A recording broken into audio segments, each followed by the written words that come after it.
Welcome back to our Fast Forward Rewind segment where we look back at the past and look ahead to the future. This week's guest, Plano West superstar pitcher, junior sensation, Tatum Boyd. How's it feel to be back in action after such a hard injury? It feels good to be back. Sitting on the sideline was definitely hard, and watching our team struggle a bit was tough to watch, and I've just been wanting to get back for a while now. What was the toughest game that was it for you to watch? I know they all were. Was there anyone that particular, like, I just wish I could help my teammates, but you couldn't physically? Probably McKinney Boyd. That was our worst loss in program history, and us not scoring a run, too, was pretty tough. And, them saying that they haven't won a game in 2 years, that was tough on us, losing so badly. So is that the reason why you came back against McKinney Boyd? Yeah, that was part of it. That was a little bit of my motivation to do that. But, no, it was just the timing of it, I think. So where you at health-wise? Not 100%. Last night I really just wanted to go out there and throw a few innings, and it was feeling a lot better than expected. So I went out there and I just pitched as much as I could, and it ended up being able to throw a whole game. Might not be the same case on Friday, but we'll see. Do you feel any pressure to be there for your team and not knowing the whole program's literally dependent on you? I'm not one to really crack under pressure. I kind of like the pressure, and I've always been that way. The big situations are my favorite, and I kind of like having that on my shoulders. But I had Emily fill in for me, and I thought she did a good job. And I don't know, my team's always there for me, and I don't feel any pressure necessarily coming back. How much does it take to the fact that everybody's spirits are boosted just by you showing up on the mound? It feels good. I mean, I know they always have my back, and I'm always there for them. And I think that's one of the greatest things for Plano West softball is that our team chemistry is always there, and I think that's a big part in how we play together. How big a deal would it be to get back in the playoffs after everything? Of course, y'all probably won't win district this year, but the fact that y'all get in the playoffs with all these odds stacked against you and the hill that y'all have to climb to make that a reality. Yeah, when I heard we had a shot to go to playoffs, that was a big motivation. I thought that'd be one of the coolest comebacks in history after we lost so badly those 5 or 6 games. And I think that Allen game really got us going too when Emily was able to get that win. But going to playoffs would be awesome.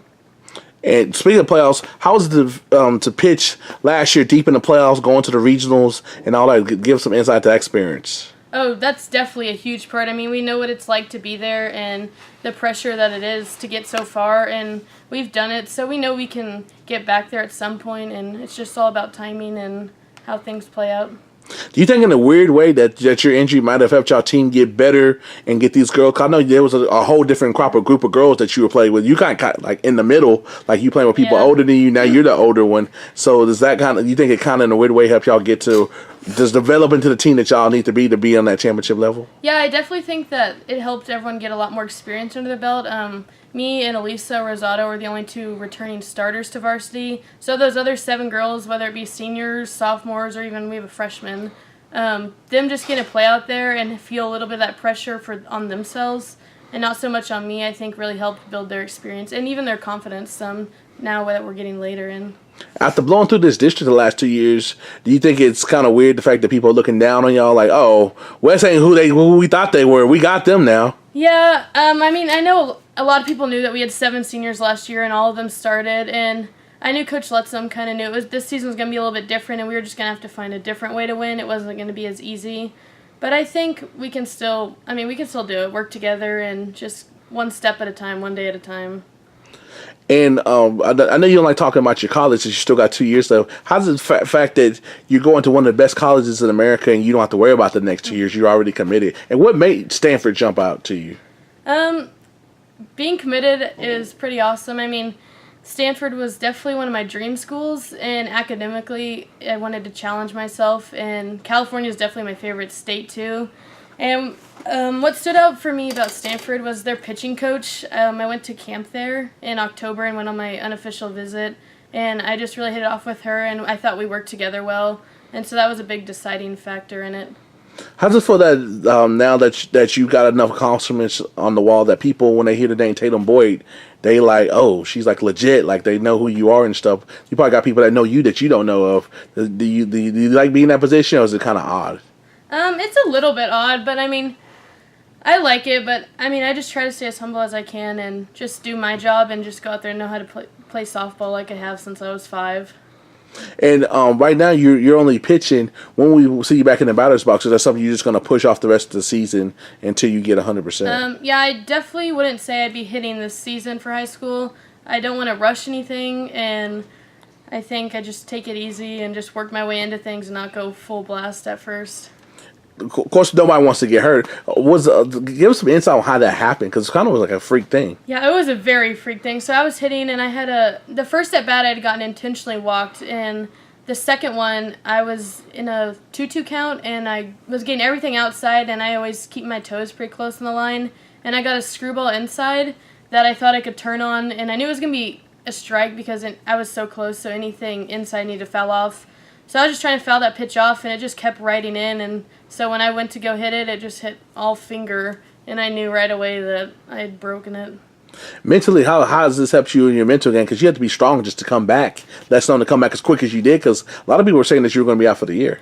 Yeah, a lot of people did think that. And, I mean, I knew rehab and all that was going to be very important, so I took that stuff very seriously. And as far as, like, wearing the splint and stuff goes, I tried not to take it off much, and I did what I was told by the doctor and just followed his rules and quicken up things. How much physical pain were you in? Because I remember when I first saw you, you were like, your hand was like all like webbed up. It looked very painful. Somebody that saw you at Walmart would have been like, man, I hope she's okay. Yeah, that first night was pretty excruciating. The next day was probably the worst, but the hardest was not being able to write at school because I had to wear that splint for 3 weeks. But after that, the pain started to go away, and it was just stiff after I got off, and I just had to re-strengthen it, and I'm still re-strengthening it. For the second half of the season, now that y'all already there, what's your mentality other than winning every game? I think just try to make improvements game by game. I think we've done that as the season has gone on, and I just want to continue to get better as a team and try to get some more wins.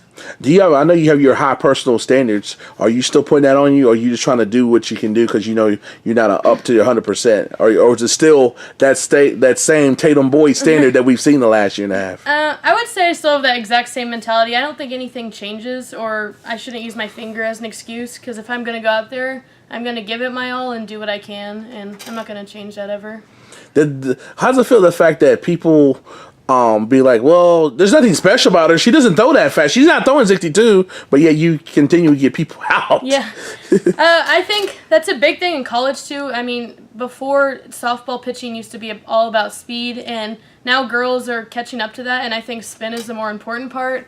And, I mean, I'm a ground ball pitcher, and that's what I continue to do. I just let my defense work, and I'm not big on the strikeouts. I mean, I love getting them, of course, but I just try to let my defense work and stay ahead of hitters and limit walks. Of course, we've talked about several times about your injury, the low light of the year. What's been your highlight of the year other than coming back? My highlight of the year, probably that first game against McKinney, our 5-0 win. I thought that was a really good game, and it was a good start to the season, and I thought we were going to do pretty well. And then the next game, of course, when I got hurt. But that first game, I thought we worked really well as a team and got that win. Of course, you mentioned the personal anecdote that you threw a no-hitter. How many no-hitters have you thrown in your career? I don't know an exact number off the top of my head, but not for sure. Does it give you any extra motivation, the fact that people are game planning and stuff, are trying to find a way now that they know that y'all kind of coming close to being 100% because of your presence versus like the opposite when you were out there? Like, okay, they don't got Tatum there. We can be able to do some things and get some W's. Yeah. I mean, especially McKinney Boyd last night, I know it caught them by surprise. But knowing that teams have a game plan, I always kind of expect, but I just stick to mine and just get ahead and let my defense work. I mean, no big deal. And you seem like to be a student of the game. You watch other people and stuff like that. What do you think about that freshman for McKinney Boyd that's been a pretty standout? I think she's pretty good, yeah. She's only a freshman, so she still's got 3 more years.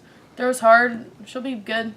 Good competition in the next few years. Is anybody else we already got the Boyd thing out the way, so anybody else you got circled on your calendar that you're looking to see that the payback for basically handling your team while you were away? I mean, of course, I'd love to play Allen, but that's most likely not going to happen because we're not left with them in district unless we were to face them in playoffs. But that'd probably be the only one. I love playing Plano because that's always our rival. We play them next week, so. So you got any messages for any of your fellow opponents that now that you're back, that's not a secret no more, that it's like it's not a rumor, it's true? No, I mean, not really. I mean, we're just going to go back out there and do things like we did before I was out, and things are just going to be back to normal. So, I mean, Plano West will be back and good. And one thing, it seems like, of course, you're happy to be back, but you're way more focused on the team aspect than anything individual. So. Of course. I mean, I think I would always put my team ahead of me or anything else. I think that's the most important thing in a team sport is that chemistry and just working together with one and having each other's backs. And that's a wrap for this segment of the Fast Forward Rewind.